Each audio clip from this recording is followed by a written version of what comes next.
નમસ્તે મિત્રો, Excel short trick વિડીયોની અંદર આપનું સ્વાગત છે. મિત્રો, અત્યારે આપણી પાસે જે ડેટા છે, જે ડેટામાં આપણે ફર્સ્ટ નેમ લાસ્ટ નેમ બે કોલમ આપેલા છે અને એના આધારે આ બંને નામને એક કરીને આપણે ફૂલ નેમની અંદર દેખાડવાનું છે.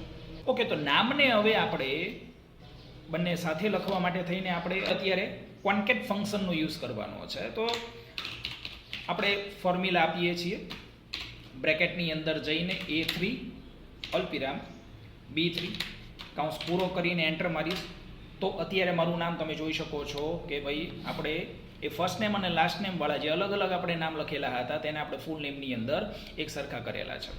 પરંતુ આની અંદર હવે પ્રોબ્લેમ એ આવશે કે આ નામમાં વચ્ચે સ્પેસ નથી. તો આ સમયે આપણે શું કરવાનું છે, ફોર્મ્યુલાને આપણે એડિટ કરવાની છે. એટલે હું અત્યારે F2 આપું છું, બરાબર. આ ફોર્મ્યુલાને આપણે કાઢશું અને સેલ એડ્રેસ લખ્યા પહેલા આપણે કંટ્રોલ A નો ઉપયોગ કરશું. તો અત્યારે આપણે ફંક્શન આર્ગ્યુમેન્ટ નામનું ડાયલોગ્સ બોક્સ ઓપન કરેલું છે કે જેની અંદર આપણે સાહેબ ટેક્સ્ટ 1 ની અંદર ફર્સ્ટ નેમ એટલે કે A3, ટેક્સ્ટ 2 માં આપણે બંને વચ્ચે જગ્યા આપવાની છે ફર્સ્ટ નેમ અને લાસ્ટ નેમની વચ્ચે. એટલે અહીંયા હું કોઈ એડ્રેસનો ઉપયોગ નહીં કરું, સ્પેસ આપી દઈશ જગ્યા આપવા માટે. અને ટેક્સ્ટ 3 ની અંદર આપણે આપશું B3 એટલે કે લાસ્ટ નેમ. અને અહીંયાથી તમે ઓકે આપશો તો તમે જોઈ શકો છો કે તમારું જે નામ તમે લખેલું છે તેમાં વચ્ચે કોમ્પ્યુટર તમને સ્પેસ કરીને આપશે. પરંતુ હજી એક પણ પ્રોબ્લેમ ચાલે છે કે સાહેબ જેટલા પણ નામ મારી પાસે આવ્યા છે અલગ અલગ કેસમાં છે. અલગ અલગ કેસ એટલે કેવી રીતે કે ભાઈ સાહેબ ઘણા નામ મારી પાસે અપર કેસમાં છે, ઘણા લોઅર કેસની અંદર છે, ઘણા ટોગલ કેસની અંદર છે, કે ઘણા કેપિટલ સ્મોલ, એવી રીતે બધા અલગ અલગ નામ આપેલા છે.